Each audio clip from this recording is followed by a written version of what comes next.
Hola, hoy estamos con Rafael G. de Silva. Rafael, muchas gracias por estar aquí. Gracias, Rocío. Él es experto en mindfulness, nos va a dar las claves introductorias, ¿no? Como para entrenar mindfulness en nuestro día a día. Y bueno, nos va a compartir también su experiencia personal de cómo llegó a esta nueva forma de vivir, ¿no? De alguna manera. Sí. Porque va más allá de una técnica. Va más allá, es una manera de estar en el mundo y de Ajá. relacionarte con las experiencias del mundo. Exacto.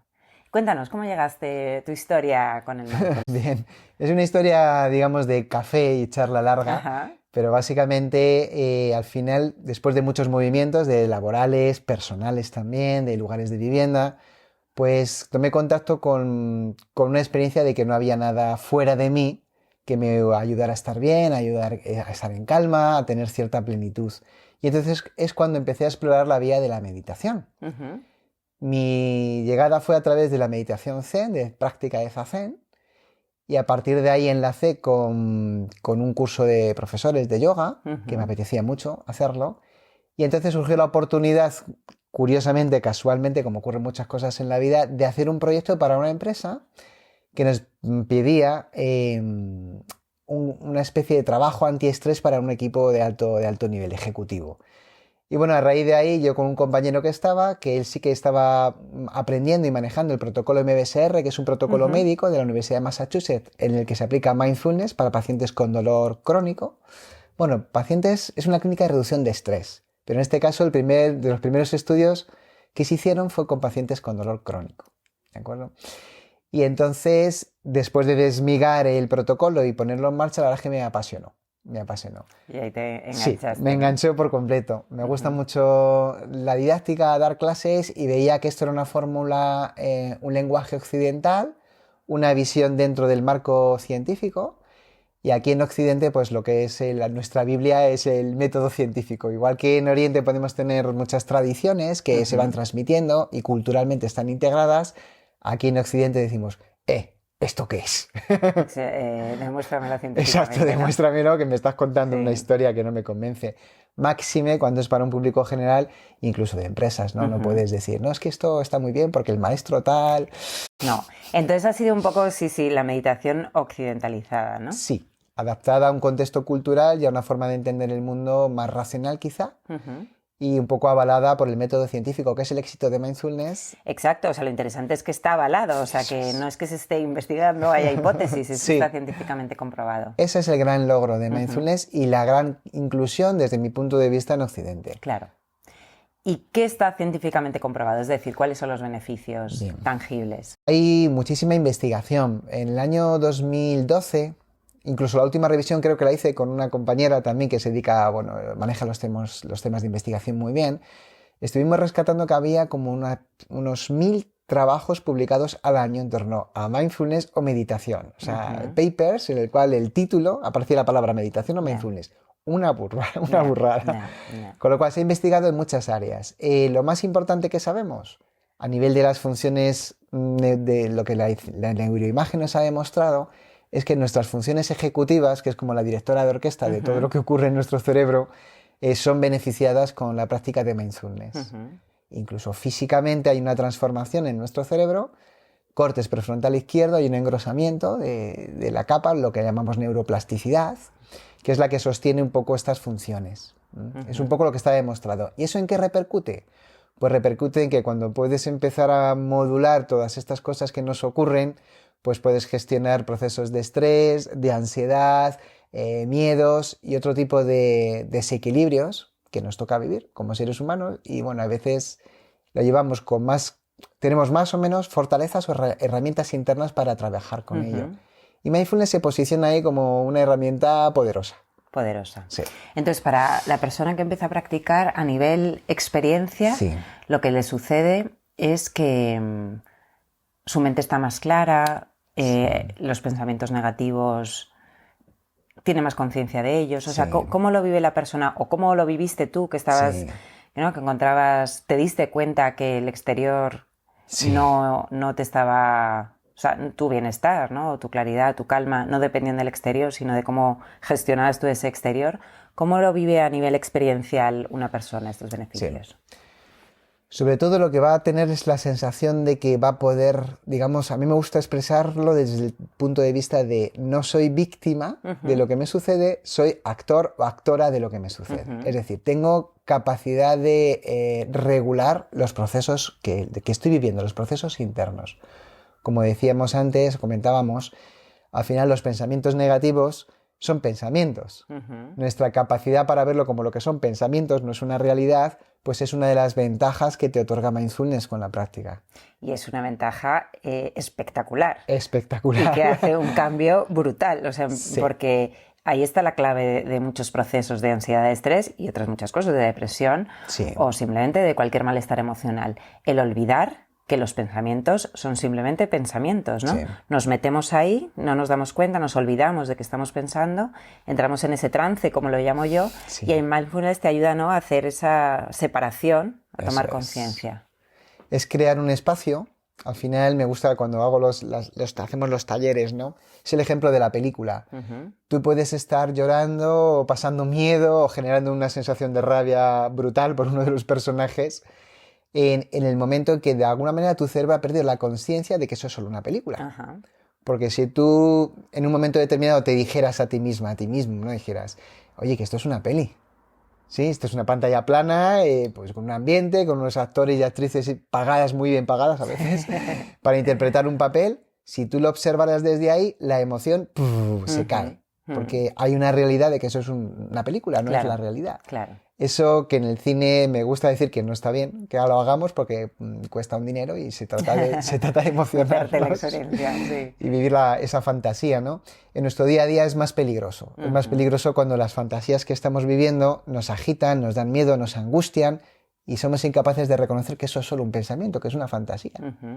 Que es un poco la gran aportación de Mindfulness. De alguna forma creas un espacio entre ese pensamiento y esa conciencia que reconoce que eso es solo un pensamiento. Fortalecemos esa conciencia. Sobre todo, creo que la clave sería esa. Exacto, porque una cosa es entender esto, ¿no? Y decir, vale, es solo una película, ¿no? Puede decir una persona.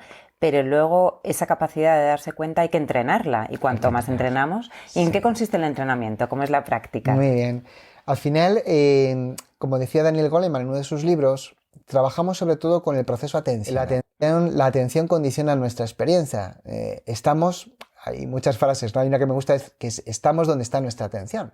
Si yo estoy aquí contigo, pero estoy pendiente de que no me pongan una multa porque he dejado el coche mal aparcado, sí, te voy a hacer así con la cabeza muchas veces, pero estoy diciendo que no se me pasa la hora. Sí. ¿Qué ocurre con esto? Primero, que me agita, me desconecta de la realidad inmediata y aunque esté presente y pueda medianamente recordarlo, pierdo plenitud de la experiencia. ¿Sí? Eso, digamos, a nivel no desde una persona en equilibrio. Una persona con cierta dificultad de regular estos procesos, pues cuando ese elemento que captura, que ahora contaré, ¿no?, cómo lo explicamos, ese elemento que captura tu atención, si es un elemento que te inquieta, que te angustia, que te da miedo, va a provocar que aquí, contigo, me empiece a agitar, me empiece a entrar angustia, ansiedad, miedo en base a algo que no pertenece a la realidad, que simplemente es una hipótesis, un recuerdo o elementos que se disparan por sí mismos que no tengo, muchas veces que no tengo control, ¿no? Y a veces incluso si te sucede eso acabas sacando la conclusión, no tú, ¿no?, pero una persona que esté viviendo esto, me da ansiedad estar con Rocío o me da ansiedad hacer entrevistas, ¿no? Y empezamos a asociar y a confundir de dónde está procediendo el malestar. Sí. Es un poco que tú lo conocerás muy bien por tu profesión también. Es un disparo automático de una serie de sensaciones que a veces incluso hasta cuesta localizar el porqué. La ansiedad, como tú bien conoces, es un proceso que a muchas personas incluso les da miedo. Es como, tengo miedo a la ansiedad. Entonces, en cuanto aparece algún síntoma de ansiedad, se dispara. Y es tan automático. Sí, salta la alarma. Exacto. Y es como yo digo que la alarma de incendios se empieza a asustar de simplemente el humo y en vez de asustarse del fuego ya el humo y se retroalimenta, ¿no? Tienes a los bomberos en la puerta y no sabes ni qué ha pasado, ¿no? Y es verdad que da miedo. Yo reconozco que los procesos de ansiedad son muy desagradables, sobre todo las primeras veces cuando hay un desconocimiento de lo que estás viviendo. Eso es muy angustioso.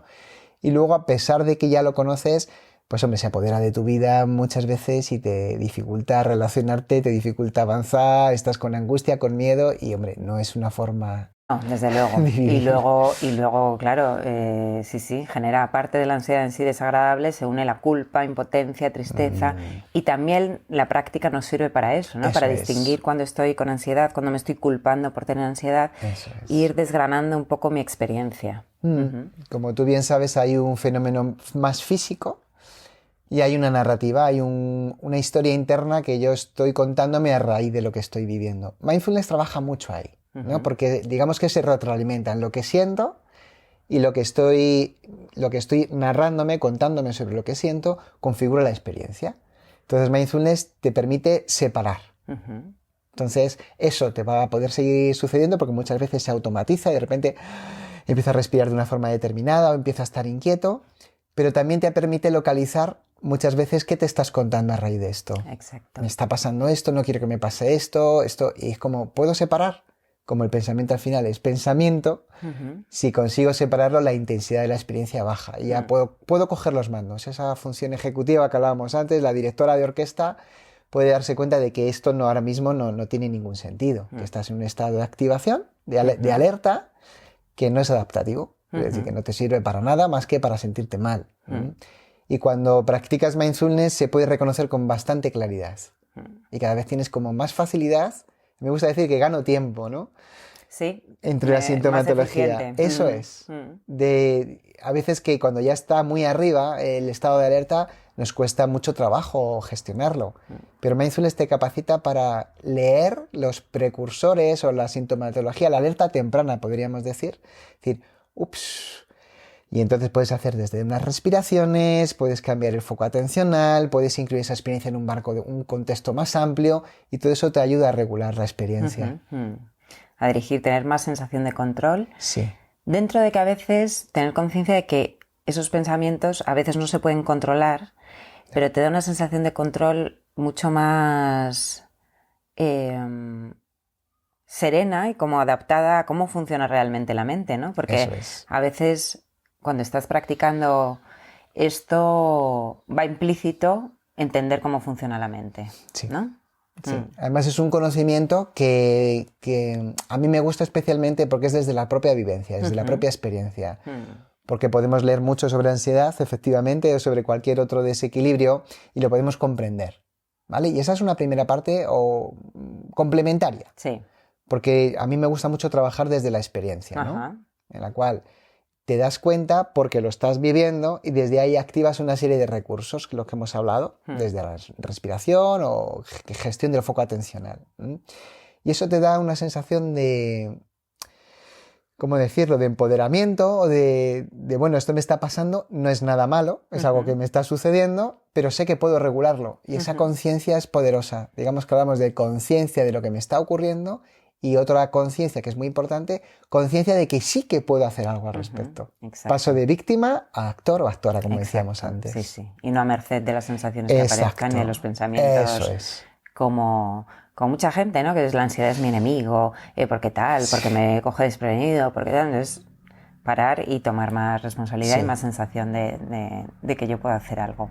Vale, perfecto. ¿Y el entrenamiento cómo es? O sea, tú dices que siempre es importante tener una formación previa, no lanzarse a practicar, porque puede ser incluso contraproducente, ¿no? De que la persona se angustie porque no sabe si lo está haciendo bien. Entonces, una guía clara. ¿Y en qué consisten, por ejemplo, tus formaciones? O sea, ¿cómo puede iniciar una persona la práctica? Sí. En las formaciones lo primero que hacemos sobre todo es tomar conciencia de esto que acabamos de hablar, ¿no? Cuando yo empiezo a tomar conciencia de que yo puedo manejar mi atención, luego puedo manejar mi experiencia, empezamos a trabajar con la atención. Que es decir, ¿dónde está tu atención? Es la gran pregunta. Estás en ese pensamiento, en esa narración de que mañana tal o que esta persona X y te está empezando a remover, a generar una emoción determinada. O estás donde quieres estar, que es pues, con tu pareja, o terminándote el café, o el libro, o viendo tu serie favorita, lo que sea. El tema es que empezamos a trabajar la atención sobre todo para tomar conciencia de dónde está. Esta es una parte muy, muy, muy importante. Me gusta decir que solo puedo ir donde yo quiero cuando sé dónde estoy. A veces es todo tan automático que no te das cuenta que estás pensando, anticipando, Totalmente. generando un escenario muy turbulento, muy negativo, y es como, espera, que estoy comiéndome el bocadillo, ¿no? Llevo una hora Llevo una pensando en mi hora jefe y no me he sí, enterado de nada, ni del exacto. bocadillo, ni de la reunión, ni de mi pareja, ni de nada, de nada. Ni siquiera me he enterado de que estoy pensando en ello, ¿no? Eso es. Esa falta de conciencia o pérdida de conciencia es la primera parte que entrenamos. Muy, muy importante como base para poder luego abordar otros temas un poquito más avanzados. Más avanzados no porque sean de cinturón negro, sino más avanzados porque lleva un tiempo de práctica para poder abordar ciertas temáticas como es la gestión emocional, la gestión del miedo, incluso del dolor físico, ¿no? Sí, como tú dices, comenzó con el dolor crónico, ¿no? Así es, así es. Vale, y luego el entrenamiento en sí, ¿cómo lo explicarías aquí? O sea, muy es bien. sentarse y ¿qué hacemos? ¡Hala, venga! Sí, bueno, trabajamos con distintas prácticas. Unas prácticas son las que me gusta decir que es el gimnasio, es tu base de entrenamiento, que en la literatura se suelen llamar prácticas formales, en las cuales tú adquieres un compromiso de repetir diariamente un entrenamiento atencional, ¿sí? Para ir fortaleciendo esa conciencia, en la primera fase del curso sobre todo. Ese músculo es el que yo necesito luego para que en el día a día esté hábil para ponerlo en marcha. Saber cómo funciona la mente, saber cómo incide la atención no es suficiente. Hacer una práctica un día no es suficiente. Sabemos por la neurociencia que entre 6 y 8 semanas de entrenamiento provocan ya efectos en nuestro cerebro medibles.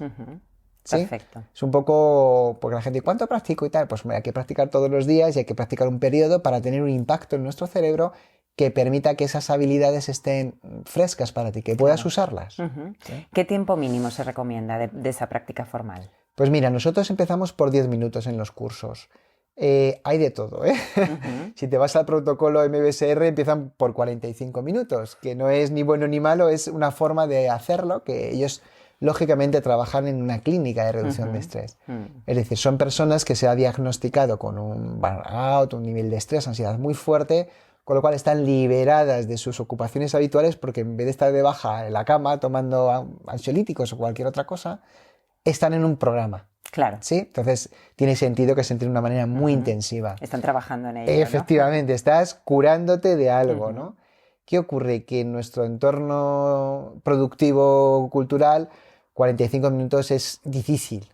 Entonces empezamos por 10 minutos y vamos progresando hasta los 20 minutos de práctica formal, es decir, del tiempo de gimnasio, decíamos, ¿no? Yo voy, igual que vas media hora o 40 minutos a aeróbico o a cualquier otra práctica, le dedicas este tiempo a entrenar. Esa es la práctica formal. Y luego hay todo un montón de prácticas que tratan de que eso que vas entrenando y que vas adquiriendo, empieces a aplicarlo en tu día a día, que es una parte muy bonita, que a mí me gusta mucho. Pues cuando te alimentas, cuando te relacionas, cuando paseas, cuando estás con otra persona, es decir, se trata de que eso que estás aprendiendo tenga sentido en tu vida. ¿Qué ocurriría igualmente si no hicieras este tipo de prácticas? Pero como estamos en un contexto, ¿cómo explicarlo? Muy agitado, con mucha información, con muchas exigencias, con muchas demandas, se trata de poder parcelar un poquito el entrenamiento a lo largo del día. Claro, y dentro de este contexto en el que vivimos, proteger nuestra atención, ¿no? Porque estamos sobreestimulados, entonces protegerla y, como tú dices, dirigirla hacia donde queremos. Eso es. Y ahí es cuando se convierte esto en un modo de vida, ¿no? Que no es aplico la técnica 8 semanas, a ver, voy a medir si tengo resultados, sino de voy a empezar a vivir así. Sí, así es. Y sobre todo es muy, muy gratificante cuando empiezas a darte cuenta, ¿no? De cómo la atención se va de cañas, como yo digo, con algunos amigos, y puedes dirigirla a aquello, ¿no? Has podido tomar conciencia. Oye, y a veces incluso puedes pedir disculpas, decir, perdóname, no te estaba escuchando, ¿vale? Que eso es como muy sano. Sí. En vez de estar con una cabeza así, tú ahí con tu historia particular, haciendo la compra, haciendo tal, y tal. Sí. Y es como, te puedes dar cuenta y decidir. Decidir si le vas a prestar atención a la persona, imagínate, con la que te estás comunicando, o sinceramente dices, mira, tengo la cabeza, tengo la atención que está descabalada. Y dices, mira, discúlpame, no te estoy escuchando porque tengo un problema y si quieres quedamos esta tarde o mañana o charlamos, te llamo por teléfono y lo hacemos, ¿no? Y eso me gusta mucho porque es un grado de honradez con las personas que son importantes en nuestras vidas y es un grado de conciencia. Es decir, yo puedo estar atento y puedo vivir con plenitud a aquello que yo le presto atención. Si no, es imposible. Es como una atención, como ir de puntillas por los sitios. Sí. Te has enterado, es como, me gusta decir, una experiencia personal mía también cuando hice una vez un tour de estos fue por Grecia, de autobús y paramos aquí y paramos allá y ahora venga, ¿qué tal? Dije, la última vez fue lo más horrible que viví yo como viaje turístico. Sí. Era como que no me da tiempo a sentarme, a oler. Claro, prefiero ir a un sitio bien que a 15, ¿no? Para mí fue de verdad un castigo, ¿eh? Sí, qué curioso. Fue un castigo porque muchas veces quería simplemente sentarme porque se estaba muy bien, me estaba dando el sol y estaba viendo pues una escultura o un paisaje determinado y quería empaparme de ello, ¿no? ¿Qué pasa? Que claro, nuestra cadena, nuestra forma de vivir tan productiva y tan consumista es como mucho en poco tiempo. Y mindfulness sería un poco cambiar la orientación. Menos y más tiempo a aquello que hacemos, calidad. ¿No? Eso es, cambiar la cantidad por la calidad.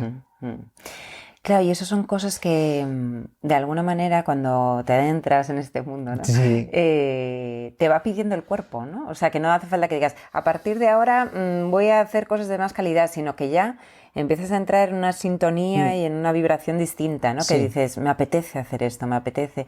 Hay mucha gente que me dice, no, es que miro una puesta de sol y no estoy disfrutando y tal, porque está metido en un ritmo y debería disfrutar una puesta de sol, pero la miro y entonces cuando empiezas a parar, ¿no? Ya lo disfrutas, pero no porque tienes que disfrutarlo, sino que realmente estás conectado con ese momento presente. Sí, hay plenitud de la experiencia y sobre todo que te puedes pillar echando, como tú decías, en esa puesta de sol, echando la mano del móvil para hacer una fotografía y compartirla con tu grupo. Y es como, ¿qué estás haciendo? Totalmente. ¿Qué estás haciendo? Has hecho imagínate que has estado subiendo una montañita o un cerro en tu barrio, si tienes, ¿no? Dices, venga, por fin he sacado este tiempo para disfrutar de la puesta del sol. Sí. Y claro, si no manejas tu atención y empieza tu atención a decir, oye, envía esta foto, no, tienes que hacer esto, aprovecha que ya estás aquí y tal, y es como, y a veces digo, ¿me quieres dejar tranquilo? Sí. Que he venido a experimentar la puesta de sol, ¿no? Y además sirves de modelo. Cuando te empiezan a ver que tú haces esas cosas, dices, mira, se le veo como muy sereno, muy tal. Sí. Y dice, pues sí, venga, vamos a experimentar la puesta de sol. O sea, al final estás contribuyendo de alguna manera en tus amigos, en ese caso. Pero es verdad que se dice, qué bien lo debe estar pasando en ese viaje que no ha subido ni una foto en redes sociales. Es verdad, es un buen comentario. Por eso es una forma de vivir. Al final te capacita para darte cuenta, tú decides. O sea, yo no critico a la gente que está hiperconectada y salta de una cosa. A mí me gusta decir que es interesante que lo hagas siendo consciente de lo que estás haciendo.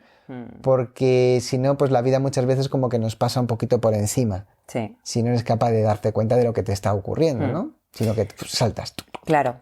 Y sobre todo cuando nos damos cuenta, cuando estamos viviendo un periodo de estrés o de ansiedad, que nuestras reacciones son demasiado rápidas, demasiado automatizadas, ¿no? Y como con un simple estímulo ya activo toda una serie de respuestas. Entonces esto te aporta mucha libertad, ¿no? Ante lo que decíamos, las circunstancias externas y lo que provocan en nosotros. Eso es. A mí es uno de los términos que me gusta manejar también en los cursos, ¿no? Creo que la práctica de mindfulness te va dando grados de libertad. Y te empiezas a tomar conciencia de que no somos tan libres como lo que pensamos, ¿no? Culturalmente decimos, no, yo vivo en una sociedad libre, que es cierto, no tengo unas barras ni tengo a alguien que me esté persiguiendo por mi ideología, por mi forma de vivir, ¿no?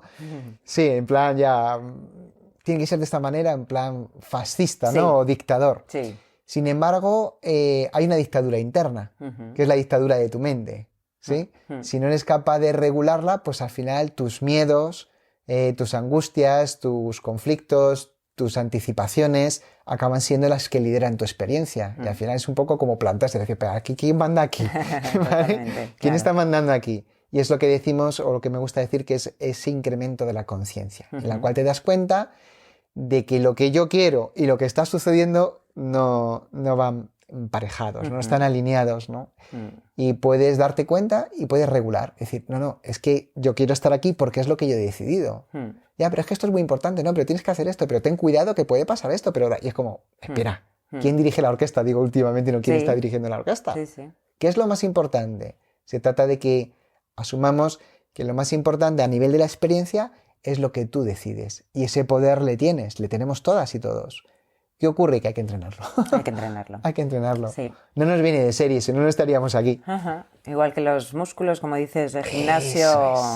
Eso es. Sí.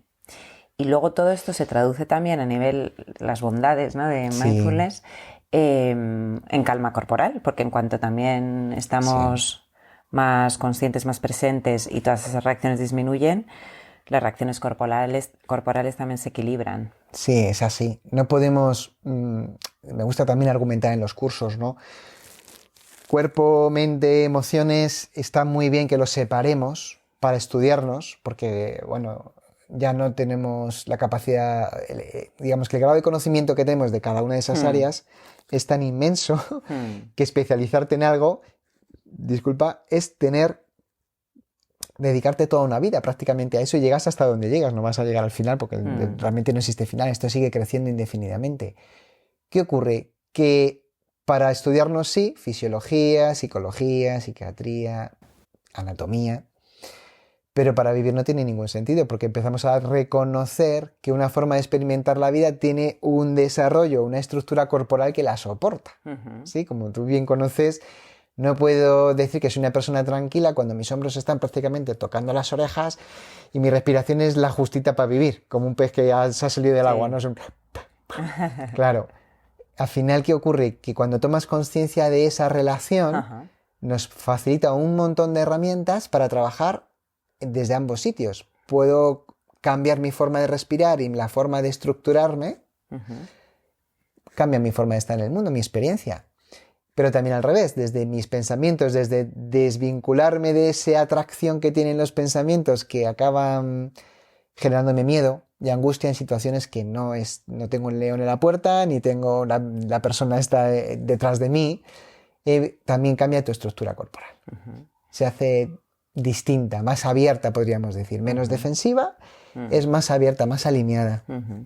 Claro, al final es todo un sistema, ¿no? Es un sistema. Y al centrarte en la atención, por ejemplo, en pensamientos, estás tocando otras muchas teclas. Exacto. Es un ecosistema. Un ecosistema, efectivamente. Y busca igual siempre un equilibrio. Digestivo, o igual el sistema digestivo se relaciona con el respiratorio, ¿no? Y no podemos, como tú dices, lo separamos para comprenderlo y para ver cómo funciona y tal, pero es inevitable tener que relacionarlo con los demás elementos del sistema. Yo creo que eso es uno de los grandes aprendizajes que nos queda un poco pendiente todavía, porque entre los grandes estudiosos y profesionales de cada una de estas áreas siempre hay como una especie de competencia, no sé, hay algo raro todavía, yo por lo menos percibo, de que el que se especializa en psiquiatría pues ve la parte corporal como un poco de aquella manera, que se especializa en cuerpo, yo estudié más la parte corporal, a la parte mental como que no se le da importancia, ¿no?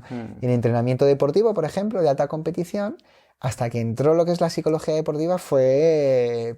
y a día de hoy todavía hay sus distancias, ¿no? Se comprende ya que es importante que un atleta esté bien equilibrado para poder rendir. Claro, para los deportistas es fundamental trabajar la parte psicológica, porque puede haber un deportista físicamente brillante, preparadísimo, pero luego bloquearse, estar desmotivado, totalmente, no creer en él, y eso es, no sé, la mitad del trabajo, ¿no? Sí, o quiero decir que se puede desmoronar todo, porque el miedo, por ejemplo, a no llegar a... Ten en cuenta que muchos profesionales del deporte, en etapas sobre todo tempranas, en las que muchas veces están becados para poder practicar deporte. Mucha presión. ¡Buah! Imagínate. Es que si no llegas a cierto rendimiento, pierdes la beca.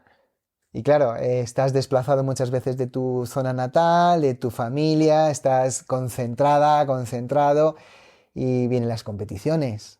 Dime, claro, estamos hablando de una ansiedad poderosa. Sí.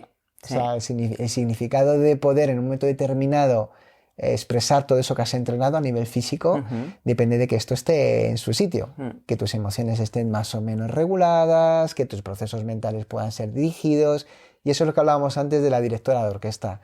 La función ejecutiva ahí tiene que tomar los mandos, porque si no, ¿cómo no vas a tener ansiedad? ¿Cómo no vas a estar en alerta? Si Claro. es imposible no estar en alerta. Depende de muchas cosas de ello. Y en estos casos es interesante que el entrenamiento sea, ya si no es diario, no hace falta ser tan Sí. exigente, pero sí con cierta disciplina y constancia, porque no es lo mismo decir voy a hacer unas respiraciones antes del partido, antes de lo que Sí. sea, para tal, que llevarlo entrenado y que sea como parte de ti, Sí. que sea muy accesible esa... Eso es. Ujú. Esa Tenerlo au- integrado. sí, totalmente. Esa automatización va surgiendo. Al principio los entrenamientos es todo como muy artificial, ¿no?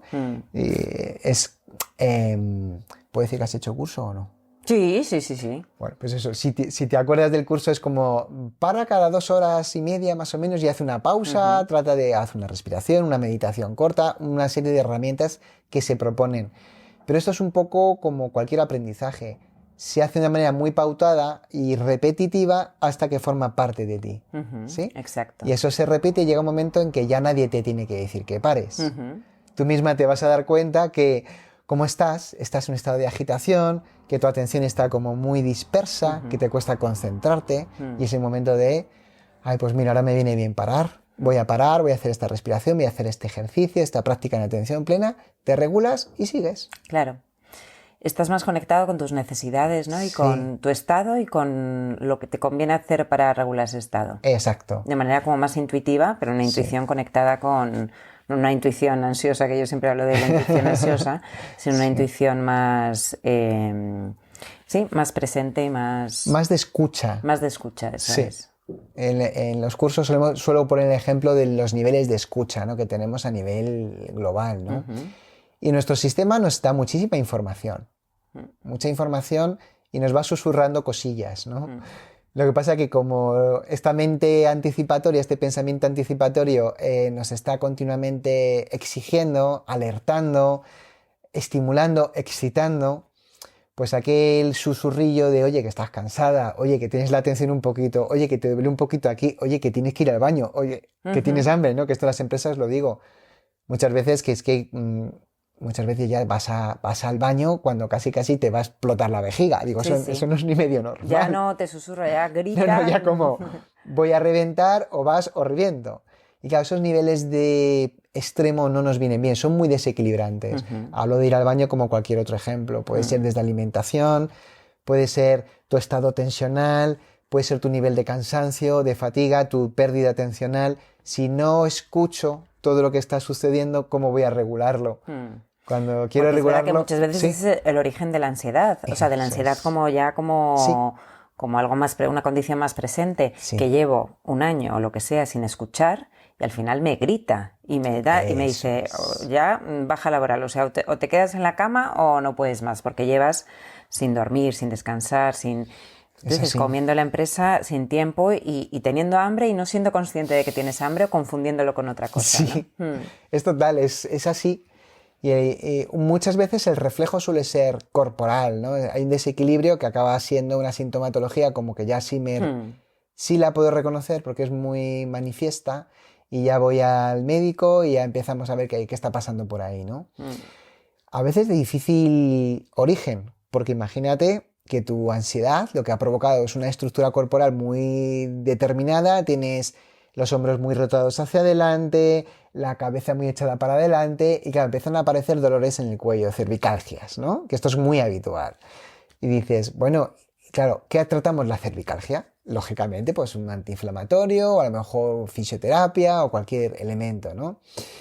Muy bien, eso está bien, pero ¿cuál es el origen de esa cervicalgia? Porque puede ser un origen anatómico, fisiológico, podría ser, pero hoy en día las grandes patologías de la columna vienen primero por falta de higiene corporal, por falta de cultura por un lado, pero sobre todo por el exceso de tensión, de ansiedad, de alerta continuada que sometemos en nuestro sistema, ¿no?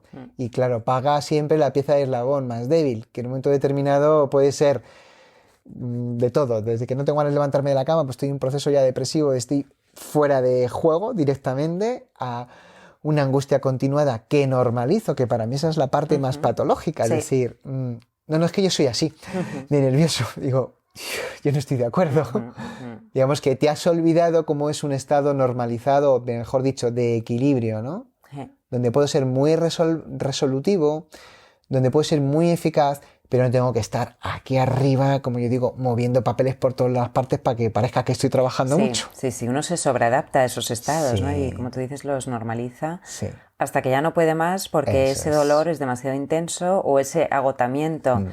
Mucha gente llega aquí, no tengo una depresión, y digo, bueno, una depresión, tú lo que tienes es un agotamiento crónico, ¿no? De haber estado los últimos 10 años en esa empresa tensando, o sea, viviendo en tensión. Eso es. Porque luego llego a casa a descansar y estoy tensando, ¿no? Igualmente.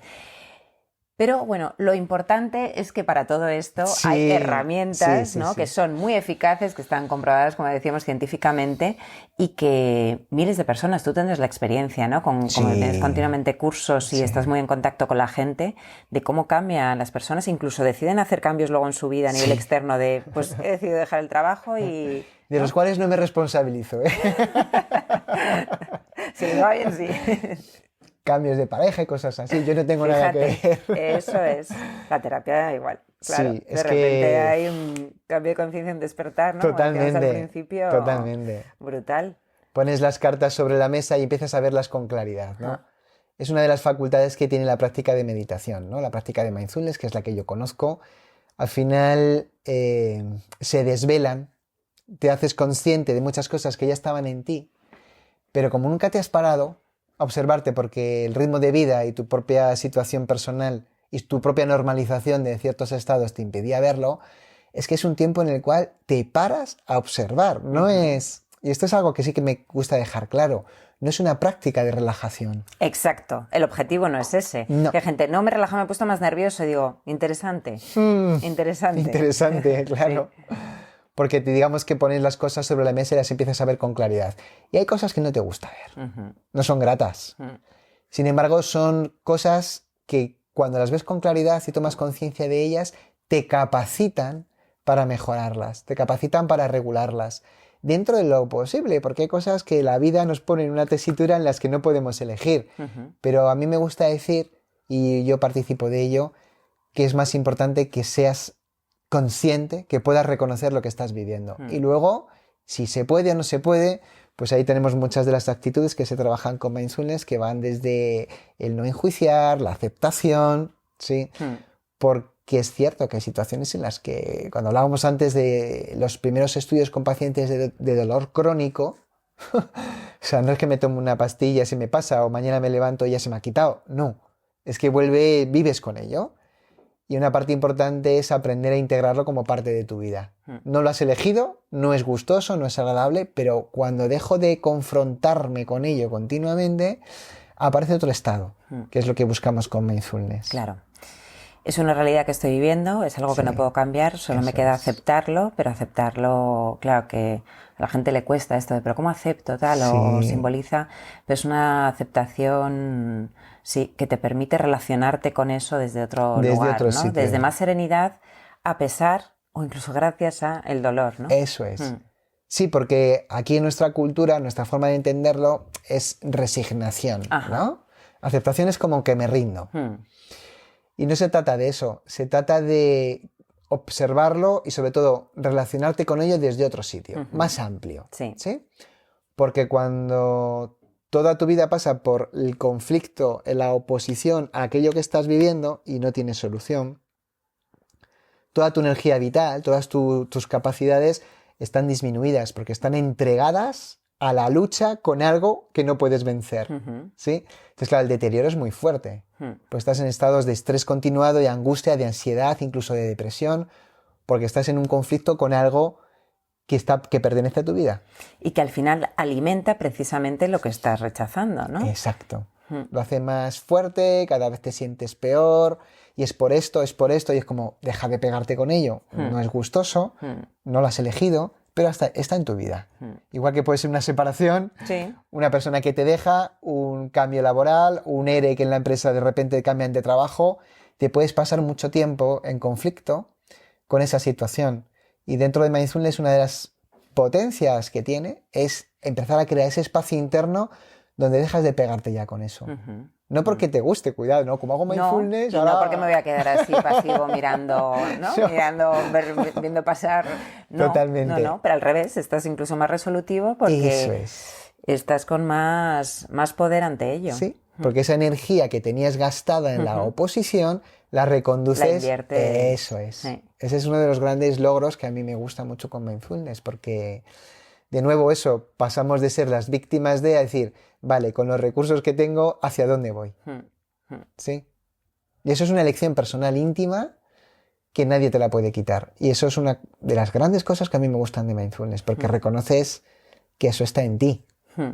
Las situaciones no las podemos elegir, en su gran mayoría, nos vienen según las circunstancias de la vida, pero tu forma de experimentarlas y desde dónde te relacionas con ellas, ese es el poder de mindfulness. Puedes elegirlo.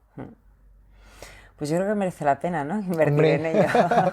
yo, claro, ¿qué puedo decir, no? A mí me cambió, me ha transformado la vida, vivo desde otro sitio, que no es ni mejor ni peor, no me gustan esos términos. Me gusta decir que es más espacioso, más amable. Más amable, porque claro, sigo viviendo situaciones de dolor, situaciones de rabia, de furia, de frustración, de tristeza. Claro, estoy vivo, es que si no... Inevitable, efectivamente. Pensar que mindfulness es el antídoto para no pasarlo mal en la vida es como enterrarte. Yo no haría una práctica que me enterrara, no. De hecho, mindfulness es despertar a la vida en toda su intensidad y con mucha plenitud. Pero sin que los acontecimientos puntuales, que a veces son dolorosos, te anulen como ser humano, ¿no? Te configuren una persona que sufre, víctima de, porque ha pasado esto, porque ha pasado esto otro, y bueno, te da como las riendas. Y en el caso de la ansiedad, pues es muy, muy, muy parecido. Ya no soy la víctima de. ¿Tengo tendencia? Por supuesto. ¿Está en ti? Sí, te sucede. Ahora, ¿puedo hacer algo? Puedo hacer mucho. Claro. Esa es la bondad de las prácticas de mindfulness. Desde luego. Bueno, yo creo que esta entrevista, personalmente, cogería papel y boli para tomar notas porque o la vería varias veces. De aquí podemos sacar un libro de lo que hemos hablado hoy. Sí, hay mucho. Hay mucho. Y hemos dado con claves muy importantes para hablar de esta palabra mayor que es la felicidad. Sí. Pero han salido varias claves para ello. Luego hay que entrenarlo, hay que llevarlo a la práctica y hay que responsabilizarse del bienestar de uno y de cómo gestiona su vida. Pero yo creo que bueno, que esto es oro molido. Así que, Rafael, ¿dónde te pueden encontrar? Cuéntanos. Luego voy a dejar tu web, pero quien quiera hacer un curso contigo, ¿cómo te contacta? Pues mira, nosotros tenemos, nosotros somos un equipo de colaboradoras son todo mujeres, curiosamente, psicólogas, y estamos creé en su día un proyecto que bauticé como Habitar el Tiempo, porque habitar el tiempo para mí era el concepto que se me estaba escapando cuando empecé, ¿no? Es decir, el tiempo se me va y es una auténtica, luego digo, una auténtica chorrada, ¿no? Tontería, ¿cómo que el tiempo se va? No, eso es un pensamiento extraño. El tiempo solo se puede vivir, ¿sí? Pero lo puedes vivir, digamos, escapándote de él porque estás en 1000 sitios menos donde te gustaría estar, presente, o lo puedes vivir habitando. El concepto de habitar me gustaba. Pues cuando vas a una casa, ¿no? Pasa un tiempo hasta que la haces tuya, hasta que empiezas a habitarla. De momento es como un ser extraño, ¿no? Hasta que ya empiezas a decorarlo, empiezas a vivir en ello, empiezas a conocerlo y empiezas a habitarlo, ¿no? Y habitar el tiempo era el concepto. Entonces el proyecto que tenemos se llama Habitar el Tiempo, una escuela de mindfulness. Nos podéis encontrar en la web por Habitar el Tiempo, lo vais a encontrar con facilidad. Luego dejo el enlace. Sí. Y ahí es donde impartimos los cursos. Los cursos que... Hay una parte que son talleres gratuitos, que es donde me gusta dar a conocer esto que estamos hablando, pues lo contamos en directo, más o menos lo mismo, con alguna práctica sencilla y sobre todo con la oportunidad que la gente puede preguntarnos en directo, ¿no? Y dice, oye, pues entonces esto, yo he leído qué tal, o esto sería para mi caso, y esto es interesante siempre. Claro. Me conocen a los profesionales que trabajan conmigo y me gusta decir que una cosa es la mente. De nuevo, si es que he oído que esta escuela muy bien tal, pero bueno, siéntenos. Claro. efectivamente. ¿Vale? Siéntenos y saca tu propia conclusión, que no sean los me gusta de Facebook, o de cualquier otra herramienta la que tengan que tomar tu decisión. Experimentalo. Eso Habítame. es. Habítame, siénteme y tú decidirás si es adecuado o no para ti. Muy bien. Vale, pues luego dejar la información para quien esté interesado. Si me pregunta o tiene alguna pregunta para Rafael, pues ahí tenemos el contacto. Muchísimas gracias. No, gracias a ti. Estás súper a gusto y muy bien. Y gracias por dejar este espacio. Nada, fenomenal. Aquí ayudando, ¿no? Intentando poner nuestro granito de arena, como siempre digo, a una sociedad más despierta, más consciente y más libre en la medida de lo posible. Muy bien, muy bien. Gracias. Me gusta. Descubre más de tu mente en hermanoslacasa.com.